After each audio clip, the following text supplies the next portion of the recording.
The Spinoff Podcast Network. Are you making the most of your KiwiSaver investment? Generate is an award-winning KiwiSaver provider with a track record of strong long-term performance. Making a smart decision now could add tens of thousands of dollars by the time you reach retirement. Book a no-obligation chat with a Generate KiwiSaver advisor today at generatekiwisaver.co.nz/get-advice. A copy of the product disclosure statement is available at generatekiwisaver.co.nz. The issuer of the scheme is Generate Investment Management Limited, and of course, past performance does not guarantee future returns. Ryan Reynolds here from Mint Mobile. With the price of just about everything going up during inflation, we thought we'd bring our prices down. So to help us, we brought in a reverse auctioneer, which is apparently a thing. Mint Mobile Unlimited Premium Wireless. How to get 30, 30, bit to get 30, bit to get 20, 20, 20, bit to get 20, 20, bit to get 15, 15, 15, 15, just $15 a month? Sold! Give it a try at mintmobile.com/switch. $45 up front for 3 months plus taxes and fees. Promo rate for new customers for limited time. Unlimited more than 40 gigabytes per month. Slows full terms at mintmobile.com.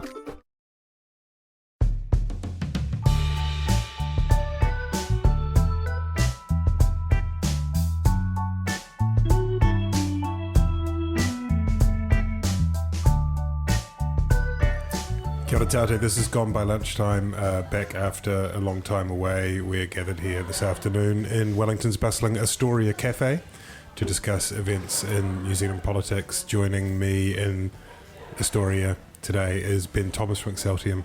Hi Ben. Hi Toby. We have Annabelle Lee, executive producer of The Hui. Kia ora, Hi Toby. Annabelle, how are you? Good.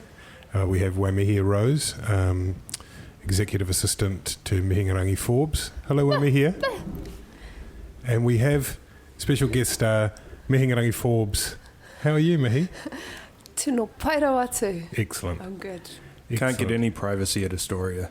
No. You just bump into. Look, the tables are too close. We can just clarify that we all just bumped into each other here. We've all just been at the gym and went for a cup of coffee, and here we all are discussing, high-level funding issues on a range of subjects. Mm-hmm.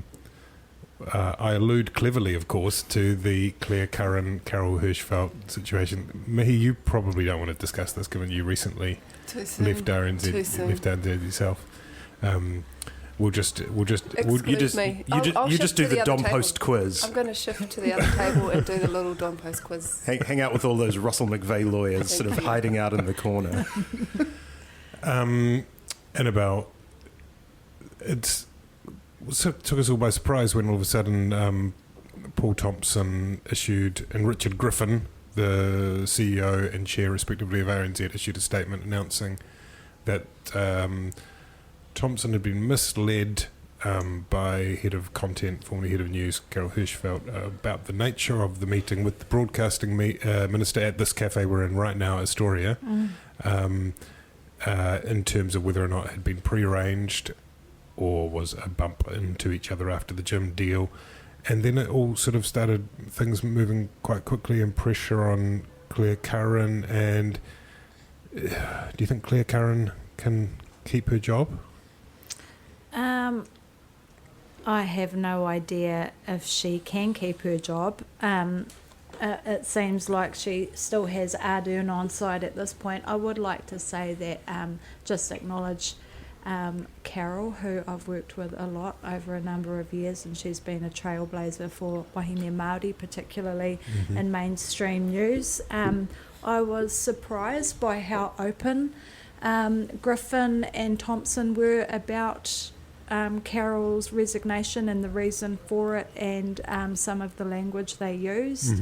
I think this story is a bit of an onion, and every time you peel something off, there's a new, more interesting layer underneath. And for me, one of the things that was really interesting was Melissa Lee's admission on RNZ this morning that she had actually been informed of Carol's resignation before it was made public, because Dick Griffin, who we know is a former spin doctor for Jim Bolger, gave her a heads up about it beforehand, which I thought is interesting, because this story seems to be based on the protocol that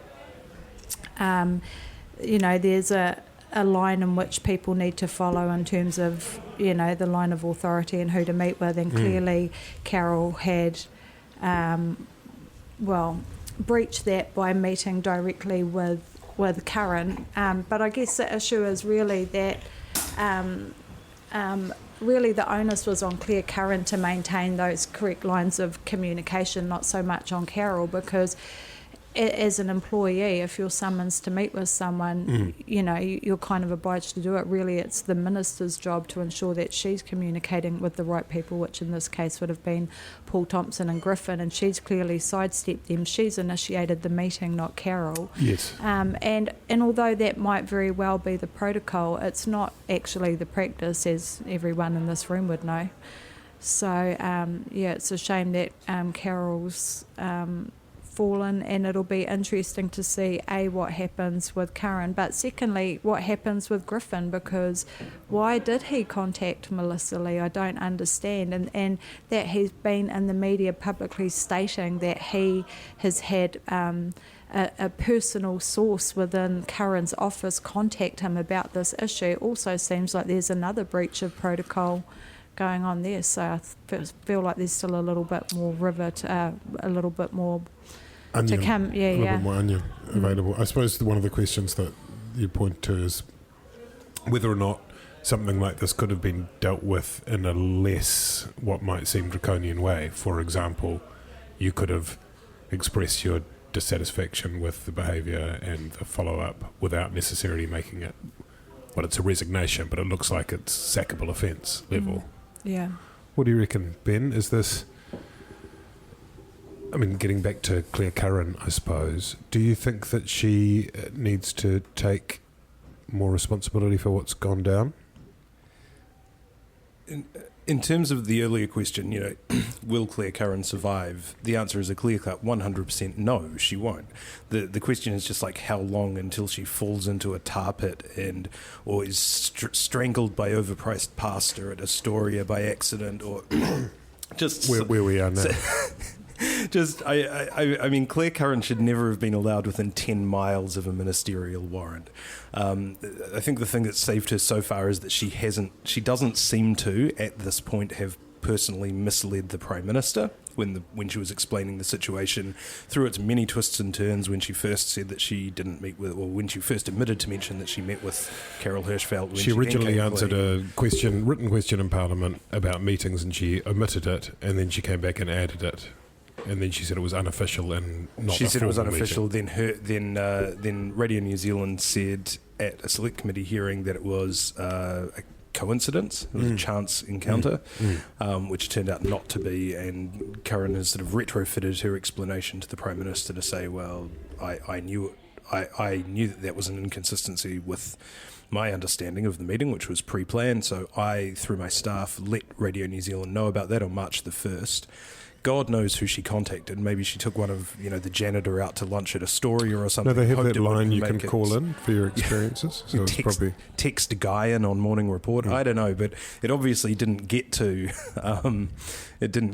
Griffin or Thompson at that stage, because then it was 3 weeks later that they learned for sure that she had been misleading them, that Hirschfeld had been misleading them. Then I assume a resignation was demanded. But I mean, the thing is, Clare Curran, she can't survive as a minister whether she survives this incident. I mean, before Christmas, she was tweeting saying when there was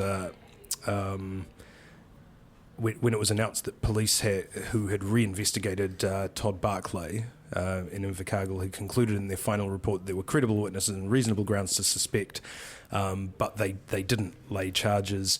Clare Curran retweeted a tweet to that effect and then said, "Who instructed Baird, the cop, not to recommend prosecution?"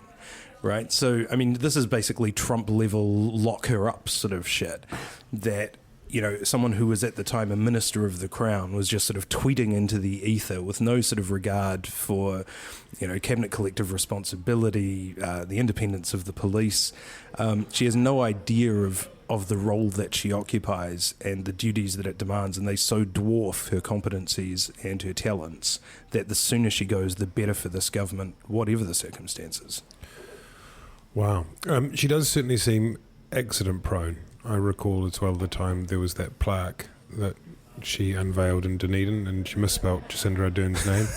But who amongst us has not been guilty of that at some point? And then there was the time she accidentally copied and pasted a few pages from The Economist into some future of work. Grant Robertson's future of work document for Grant Robertson.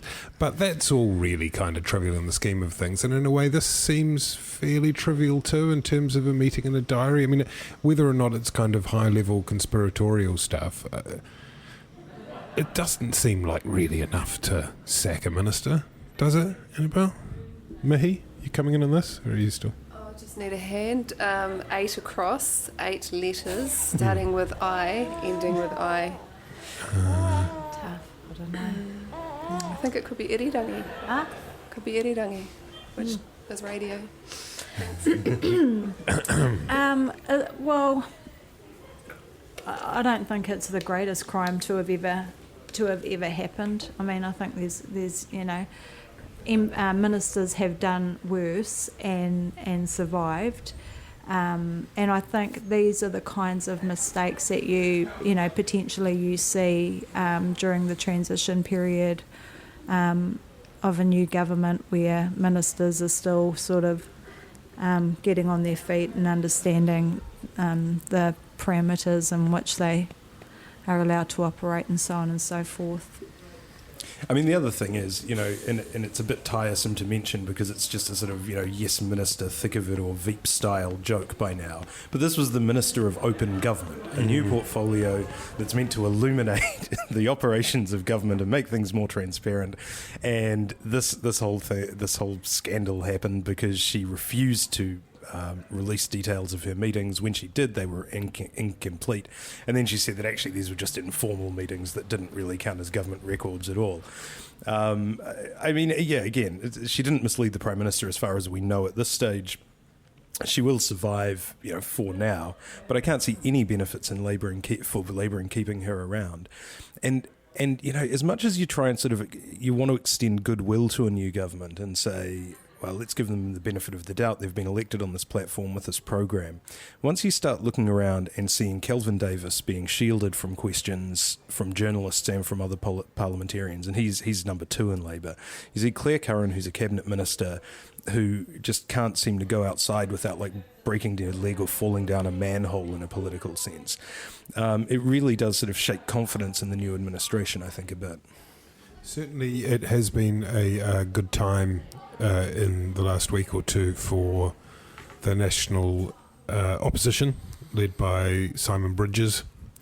Not only have they had this, there was the Mark Mitchell's New Zealand First thing about the MP whose name I can't remember, Jenny Marcroft. I mean, being told there was, and the best news of all for them was that Jonathan Coleman resigned. I mean, look, Clare Curran's greatest crime against the government is making Melissa Lee and Brett Hudson look like stars in Question Time. I mean, this is something that no government should have to put up with. Waimihia Rose singing there for the opposition. What about the New Zealand First thing? Should we briefly cover that? The idea that Mark Mitchell, who's had quite a good run so far since he made his quick flag-waving bid for the leadership, and he's running the line that there's this kind of, I guess, well, it's not pork barrelly, it's more than that, but the sort of Alfred Ngaro style threats that there won't be any support for people who politically oppose the government. Has the opposition scored some points there too, Annabelle? I don't think it's a story that's got, really set alarm bells ringing for most people. Again, I think you could say that it's perhaps a rookie MP overreaching.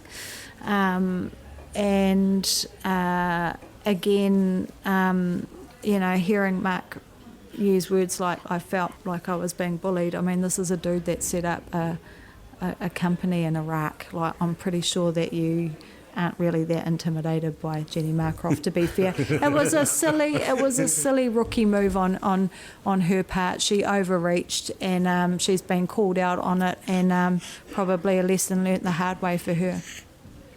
What else we got? Spies. We're going to touch on that. That's also sort of been a bit embarrassing for. They've been slightly taken in headlines about not being able to find any spies. Yeah. So first up, obviously, the UK was imposing sanctions on the Russians, diplomatic remedies, in response to the attempted assassination of a former double agent on UK soil. Theresa May called on all the allies to stand with the UK. They expelled a number of Russian diplomats that they said were sort of doing intelligence gathering operations.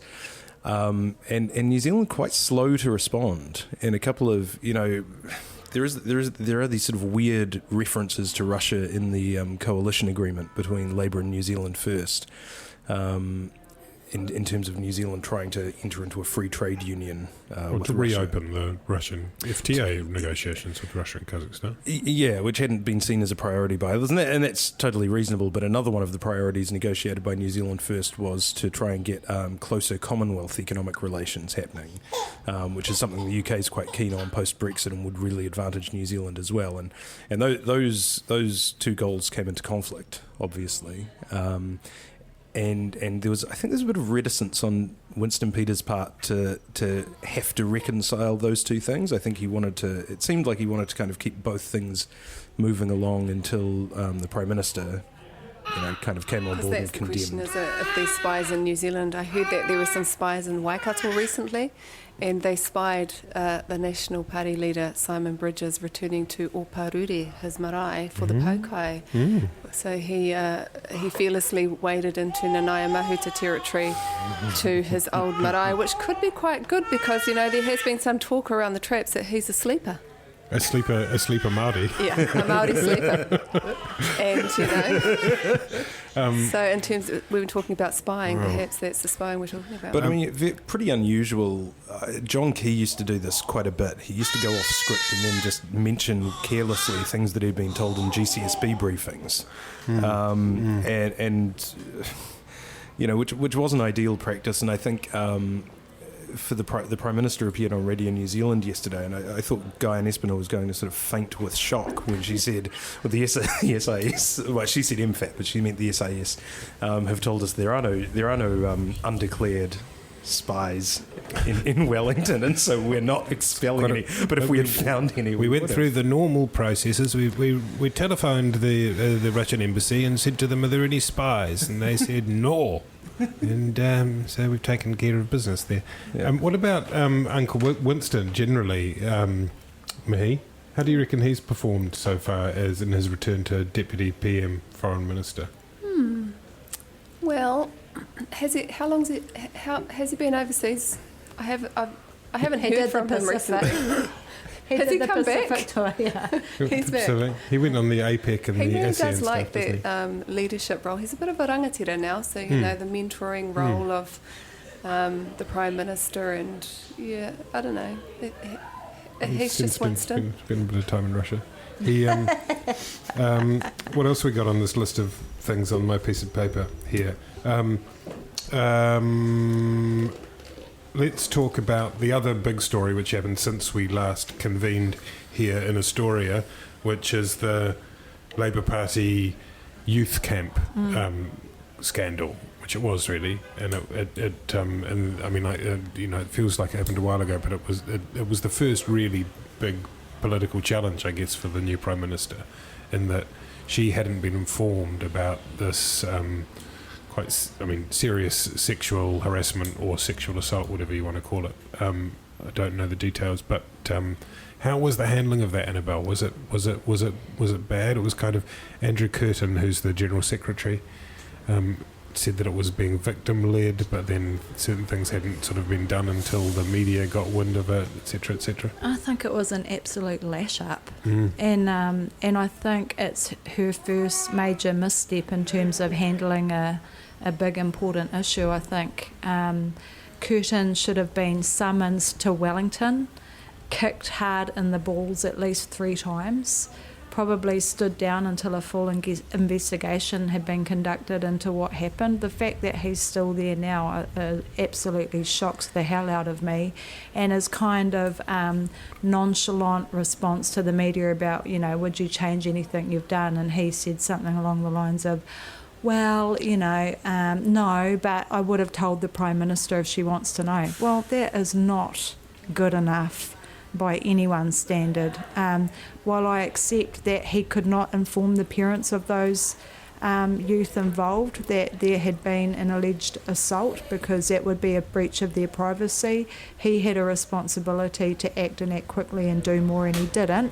And I think Jacinda has also dropped the ball by not being stronger and firmer with her, and it leaves her looking a little weak and a little reluctant to put the tough undies on and kick some balls. Right, and then I mean, obviously the story is not primarily about the politics of it, but the politics also, if you combine it with a perception that she maybe hasn't been swift enough in dealing with Clare Curran. I mean, and then she's also got. But I mean, the Clare Curran issue compared to this one is, it's nothing. Sure. But this one is serious. It's allegations of a sexual assault. It's huge against young people. So the fact that Andrew Curtin's head hasn't rolled is, not a good look in my view. What do you reckon, Ben? I mean, surely one of the things, and it's easy to say, I suppose, with hindsight, but when you say that your approach is victim-led, but the victim-led approach happens to dovetail with what is in the interests of your party, then surely that the thing you have to do right at square one is get somebody independent to oversee, to make sure that you're not doing something that is not in the best interests. Yeah, I mean, I think there was a bit of retrofitting of this victim-led approach, because like you say, an ideal victim-led approach might actually look from the outside exactly the same in terms of result as ignoring this and hoping it goes away. If there was a failing, the failing was not that they didn't call the parents, right? This is not Labour philosophy. Labour philosophy is you don't tell the parents if a 16-year-old has an abortion, right? They're being utterly consistent by saying it's not the parents' business to know this without the kid's permission. I think that's totally legitimate, and it only is if you're offering alcohol to them. You can't. That to me, that's kind of the greater crime, is providing alcohol to minors. Yeah, that put them in a position where they became vulnerable, and you have you can't buy alcohol for people under the age of 18. You can't. Yeah. So if you're providing it for it, we're all told as parents that we have to contact, the parents of the children who are coming to your house and stuff. So it's got to go across the board, doesn't it? Yeah, that's a Simon Power law that I think was pretty dumb when it came in. I think it got a lot of criticism. The old, parental note for wait till you have underage drinkers. Yeah, but that's. I mean, you might argue that for having some mates over to play cards, but a sort of political party's camp to be fast and loose with a law like that seems outrageous. Yeah, I mean, where the failing for Curtin would have been is that they needed to make absolutely sure that whatever the kids wanted to do with the full knowledge of what it entailed, that Labour would stand behind them on that. And we just don't have any way of knowing for sure whether they did that, although we do know that somebody blew the whistle and took this to the media, which suggests that everyone was not happy with the way that it was handled, and that's the best evidence we've got of that. So I think you would chalk it up as bad management of the situation, which, as Annabelle says, much more serious, I think, than the current current thing, which is just sort of political theatre and a bit of sort of chain of command sort of stuff. I don't know if it's been handled that well in the aftermath, in the sense that where this has gone, we have this, the Me Too movement, broadly construed in New Zealand, starts off by holding, powerful predatory men to account, in positions of influence. But where along the way, some of it seems to have been kind of diverted into a bit of a moral panic about young people having parties. And so I think, for instance, Labour's reaction, which was, we're going to ban all young Labour events, and they're all going to be organised by the Labour Party proper.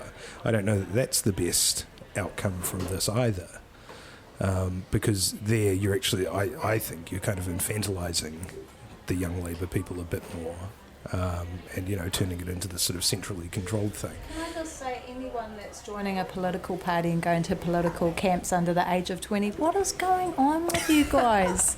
You should be out getting drunk with your friends, not at political camps. Were you involved in politics when you were in your teens, Ben?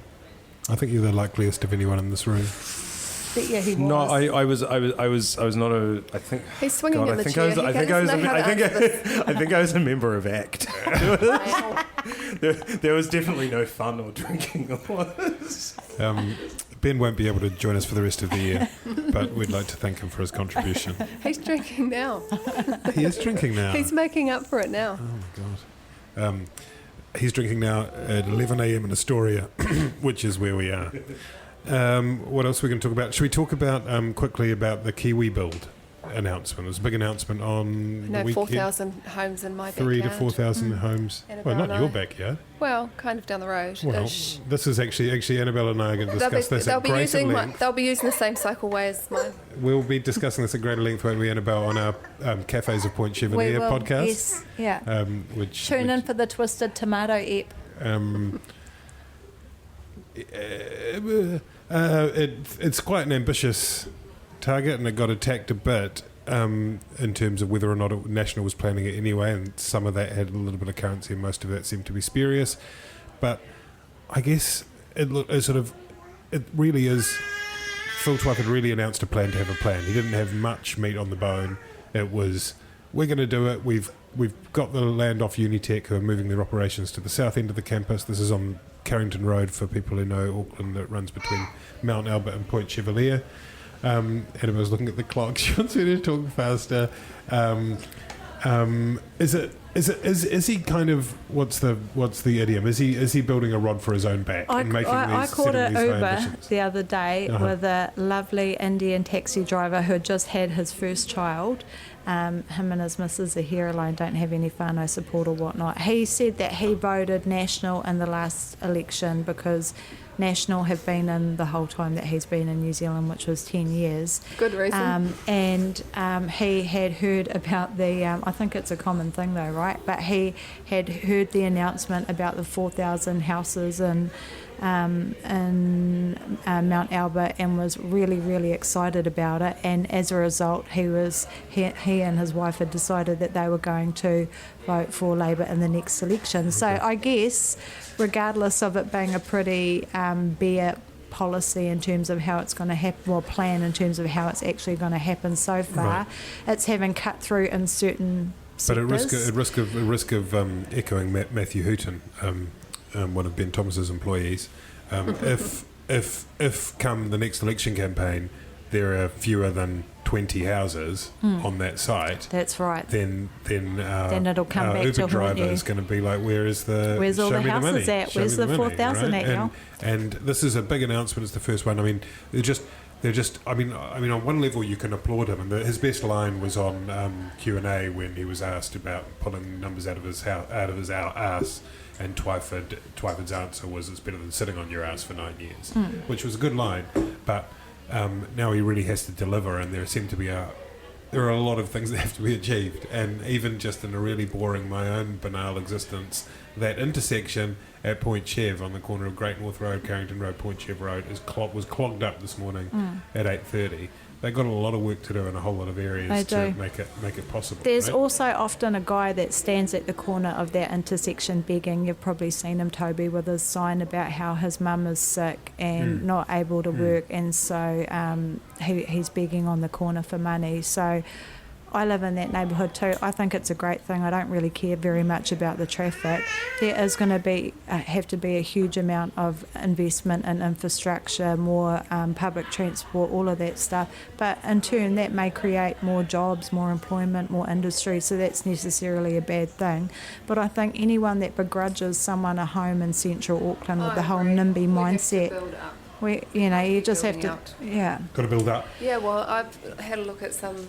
I don't know why I had to look at a whole Vancouver over in Vancouver, because that's what they do. They build around the infrastructure there is their transport, and then they build around it. So they build around train stations and things like that. And it kind of makes sense. But in Auckland, you know, when you've got people who are moaning about being on the southern motorway from Pukekohe coming into central Auckland, you've got to scratch your head and ask what are we doing? So 4,000 houses in Mount Albert, yeah.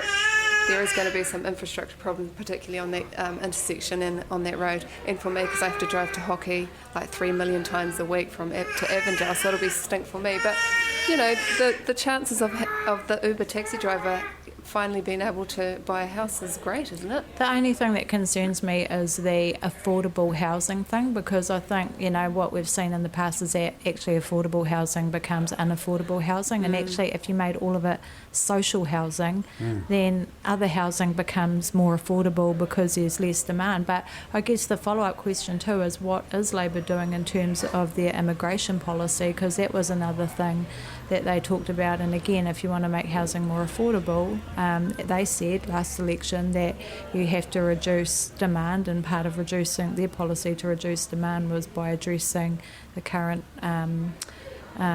rate of immigration. So I guess, you know, is this going to be a two-pronged approach? When do we hear more about that? I don't know. Lots of questions. Answer the questions, Ben. And also, what is the mix of those 4,000 houses? Are they is it mixed? They're saying Kiwi build will be a certain amount, they don't be exact, and they're saying that there will be social state housing in that 4,000 within that too. But again, it's not been specified exactly what the number will be. I think about a third of Kiwi build. And 4,000 dwellings on 29 hectares. I think that's about. It's going to have to. That's more homes and about a third the size of Hobsonville Point, which to this up till now has been the kind of master planned suburb kind of role model. So I mean, but they're really going to be cramming a lot of people in there. But in terms of the point that Mihi makes, like, because of its proximity to a transport connection, the unitary plan will allow it to go like six stories higher. I think sort of straightforwardly. So I heard 3 to 4 stories. I think it's 3 to 4, unless they get a concession. 3 to 4, 6. I mean, jeez. But still, I mean, look, there's a lot that has to be worked through. You know, if a lot of these are for homes for single person households, you know, they're going to have to be of a certain size, or banks won't lend on them. They're going to have to, you know, they're going to have infrastructure connections there. You know, even when you start talking about affordable housing, the government has, for as long as I can remember now, has been talking about $600,000 as an affordable home. Well, that's not affordable to that many people, particularly, you know, maybe Uber drivers or, you know, other people who aren't in highly paid occupations. So, I mean, none of this is straightforward. At the same time, you know, it at least is an attempt to do something. And that is something that we haven't been used to in the housing area for a long time. Is it the Oakley end? The Oakley Hospital end? Yes. Might have to have a little blessing in there first. Yes. Get the key.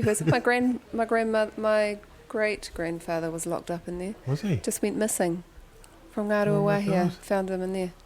This is the happened a lot to Māori. Hospital They we're used to talking literally about. round up Māori and just throw at them the in Māori there. Land Court and chuck them In the in line. Oakley. We did a story of the guy that we couldn't find him. He was 100 when he finally died, and he went missing in 1916 or something like that, and they found the records of him in Oakley. He was completely sane. Amazing. Where they grabbed them from the line. Yes. At the Māori Land Court. They absolutely, He they actually arrested him. He died when he was like 112 he 606. spent the last 16 years of his life at Oakley. None of his whānau ever They knew. arrested him, and the police documents file said that he had resisted arrest or something. Being stroppy at the Land Court. Anyhow, Was that a Hui show or a Native Affairs show? that was the Hui and a former RNZ story. Okay. Speaking of RNZ, the Can someone order me a panini just while we're here at Astoria and a bowl latte? I finished my crossword. before we go, quickly, you may not have noticed it, but there's a green co-leader contest which is reaching its end soon, It's like a few days Zenith. to go. It's Zenith. It's 8th of April, 8th of April, is it? Oh, Good fact. Ladies and gentlemen, a fact on Gone by Lunchtime.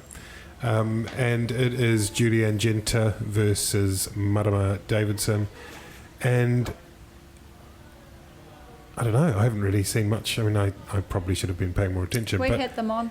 Did you? He gave them a rack I up. missed that. How did that go? Oh, kind of got a bit sidetracked actually, because we ended up talking about, because we're the Hui, so we concentrate on Māori things.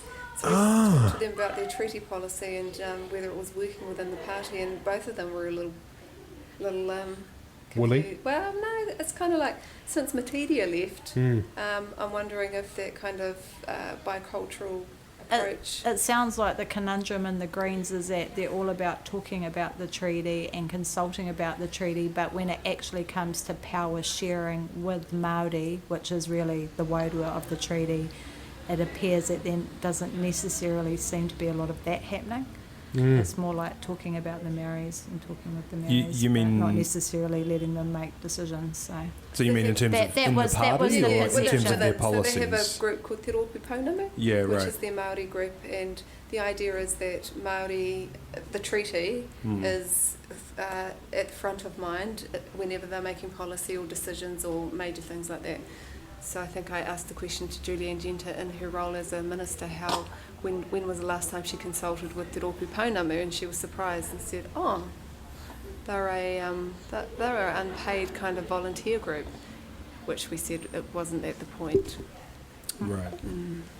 Anyway, I've got kids to pick up. Toby, Okay, right, we've got to go. You can catch Annabelle Lee and Mihingarangi Forbes on the Hui on Sundays on 3. You can catch Ben Thomas on social network Twitter. Can I just say we're also on Monday night after the late news. Yeah, News Hub Late. We have a replay. News Hub Late. Okay, cool. Is it the same show, or do you change something? It's the same show, but it's a different audience. Right. But better because it's nighttime. Because it's nighttime. Oh, okay. Do you put swears in? No, it's just that the viewer can have a glass of wine while they're watching, rather than a coffee. Okay. It's even better when you're drunk. She's shaming us for having a beer on a Sunday morning. Thanks very much, Forbesy. Thanks, everybody.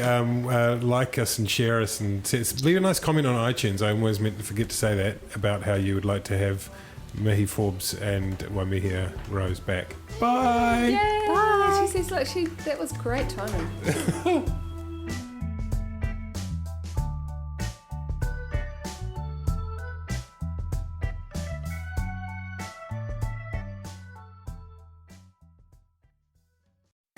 I'm Toby Manhire, and this is Juggernaut, the story of the Fourth Labour Government, a podcast in 6 parts. Doesn't give my opponents much time to run up to an election, does it? This nation is at risk. What do you think you're up to now, you perverted little liar? I could smell the uranium on it as you lean towards the most radical overhaul in the history of New Zealand's administration. Juggernaut, the story of the Fourth Labour Government, made with the support of New Zealand On Air. Listen now on the Spinoff or wherever you get your podcasts. Talofa lava. I'm Madeline Chapman, editor at The Spinoff.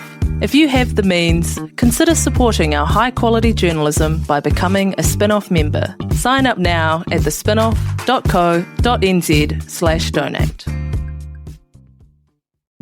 The Spinoff Podcast Network.